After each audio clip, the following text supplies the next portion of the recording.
নমস্কার, আমি প্রতিমা রূপস্বরূপ family blog থেকে আপনাদের সবাইকে জানাই সুস্বাগতম। সকাল তখন বাজে 6টা, সাড়ে 6টা।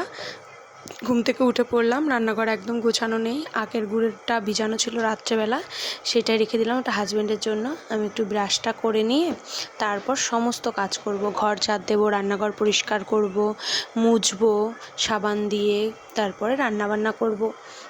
আমাদের সংসারে তো তেমন কোনো কাজ নেই, কাজের দিদি আছে, উঠোন ঝাড় দিয়ে যায়, থালা বাসন মেজে দিয়ে যায়, তারপরে জল ভরে দিয়ে যায়। আমার কি কাজ? রান্নাঘরটা পরিষ্কার করা, ঘরটা ঝাড় দেওয়া, ঘরটার গুছানো, রান্না করা, সবজি কেটে নেওয়া, এগুলোই হচ্ছে আমার কাজ। এই দেখো আখের গুড়টা গ্লাসের মধ্যে এদিক ওদিক করে ভালো করে গুলিয়ে নিলাম। এবার ছেলে খাচ্ছিল, ওকে খেতে দিয়েছিলাম মুড়ি। তারপরে আমি যে চা বসিয়ে দিলাম, বসিয়ে দিয়ে ঘরটা ভালো করে আমি ঝাড় দিয়ে নিচ্ছি। রান্নাঘরটা আগে পরিষ্কার করে নিলাম, কারণ আমি রোজ রান্নাঘরটাই আগে পরিষ্কার করি। এখন তো গরম পড়ে গেছে, খুব প্রচণ্ড আরশোলা। আগের দিন বাজার এনেছিল, বাজারগুলোও ঢেলে রাখলাম, আর বোতলের জলগুলো নামিয়ে নিলাম, কারণ ওই জলটুকুর মধ্যেই কাজে দিদি আবার জল ভরে নেবে, ওই জন্য জলটুকু নামিয়ে রাখলাম। নিয়ে এই পাশের খাটটা পরিষ্কার করে নিলাম। ছেলের খেলনা ছিল রাত্রেবেলা, এখন এগুলোকে ঝেড়ে পরিষ্কার করে নেব, কারণ ছেলে আটা দিয়ে খেলা করেছিল, খুব পিঁপড়ে হয় না হলে। জানলাগুলো ঝাড় দিয়ে নিলাম, সমস্ত ঘর ঝাড় ঝুড় দিয়ে পরিষ্কার করে এসে হলরুমটাকে ঝাড় দিচ্ছি। প্রত্যেক দিন এইভাবে পরিষ্কার করে রাখলে দেখবেন ঘর বাড়িতে অত খাটের নিচে অত ধুলো হয় না। প্রত্যেক দিনই ঝাড় দেওয়া হয়ে যায়, প্রত্যেক দিন পরিষ্কার হয়ে যায়। আর মুছে নিলে আমি ঘর বাড়িগুলো এরকম করে পরিষ্কার করে রাখি।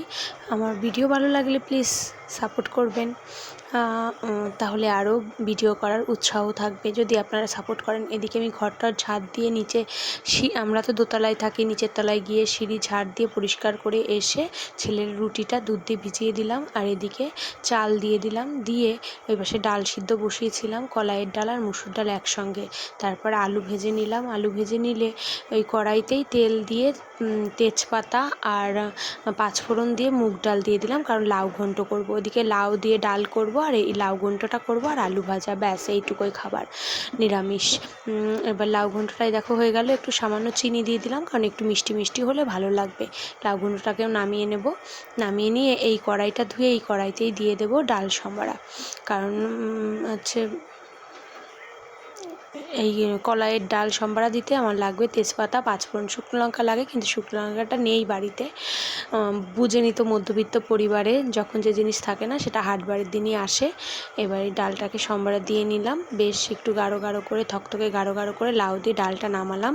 আর এদিকে চলে আসলাম রান্নাবান্না করে। ছেলে উঠেছে, ছেলেকে খাওয়াবো জন্য বিছানাটাকে তুলে নিলাম। কোলবালিশে কভার পরানো ছিল না, তাড়াতাড়ি করে বিছানাটাকে গুছিয়ে ঘরটাকে গুছিয়ে চলে আসলাম রান্নাঘরে।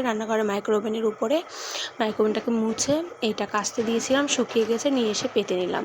কর্নারটাকে কিছু ফুল দিয়ে সাজিয়ে দিলাম, আমার খুব ভালো লাগে সুন্দর করে রাখতে। তারপরে দেখো এই ঘরে বিছানা চাদরটা তুলেছিলাম, পর্দাগুলো দিয়ে দিলাম রোদ্দুরের জন্য, ব্যাস ঘরটাও গুছানো হয়ে গেল। আমাদের এই ডগিটা আমাদের গোলুর। এবার আমরা খাওয়া দাওয়া করেছি, সেই ভিডিওটা দিতে দেরি হয়ে গেছে, মানে দিতে পারিনি, সরি তার জন্য। পরের দিন থেকে চেষ্টা করব ভিডিও দেওয়ার। আমি নতুন নতুন ব্লগ করছি, প্লিজ তোমরা সবাই সাপোর্ট করো আমাকে।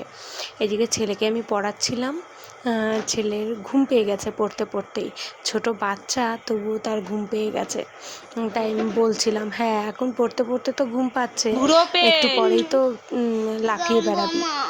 হ্যাঁ, একটু এখন পড়ানো হয়ে গেলে ভিডিও ভালো লাগলে শুরু হয়ে যাবে সাপোর্ট করবেন, তাহলে আমার পড়তে উৎসাহ বসলেই যত বাড়বে ঘুম আসে না। যে আমি আরও তাড়াতাড়ি চন্দ্রবিন্দু সাবস্ক্রাইব, বেল আইকন চাপবেন আরও নতুন নতুন এরকম ব্লগ ভিডিও দেখার জন্য। টাটা।